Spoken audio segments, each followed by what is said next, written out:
মনে রাখবেন ভাইরা, মনে রাখবেন ভাইরা বলি যে আমার দিক লোক তুলে কিসের লেগে?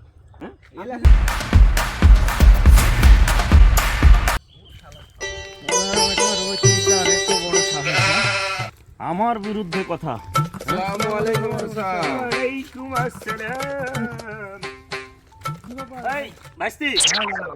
তোমারে খুশি মনে মনে।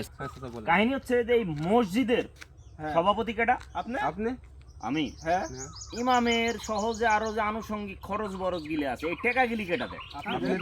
আমি দিই। গত জুম্মাত মৌলবী যে সুদের উপর বয়ান করলো, ভালো কথা বয়ান করেছে, খুবই খুশি হয়েছি, চমৎকার বয়ান। কিন্তু সমস্যা হচ্ছে যখনই সুদ সম্পর্কে বলতে যাচ্ছে সুদ খান এলাকার মধ্যে, আপনি সুদ খান।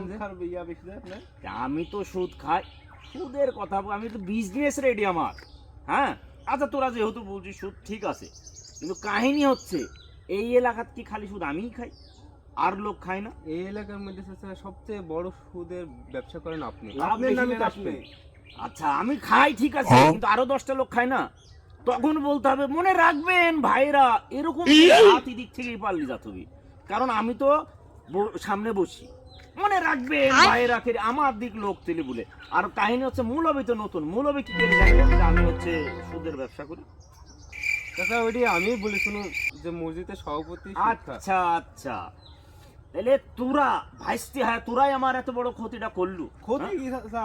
আপনি দিনের পথে আনার জন্য আমরা এই মৌলবীকে কথাটা বলেছি। তো হেদায়েতের কথা আসছে, খুবই চমৎকার, আলহামদুলিল্লাহ, মাশাআল্লাহ।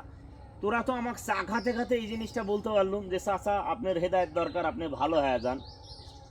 আপনি মনে করে দেখেন যে আপনাকে এর আগে বহুবার বোঝানো হয়েছে এটার কথা, এটা ফাইন। এর জন্য আমরা হুজুরকে বলেছি না। তারপরে ভাই আমরা হুজুরকে দিয়ে বলেছি যাতে হুজুরের কথা শুনলে আপনার ভেতরে হেদায়েতটা আসে, এই জন্য আরো হুজুরকে দিয়ে বলেছি।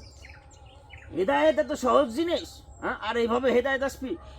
আমার তো সমস্যা, মনে রাখবেন ভাইরা, এত লোক খাচ্ছে আর আমার পুত্র এরকম হইতেছে, তোর কাছ থেকে এটা আশা করিনি। হ্যাঁ তোরা ভাইস্তি বড় বড় কথা বলছেন, তাই বলি তোরা এরকম করবো আমার সাথে?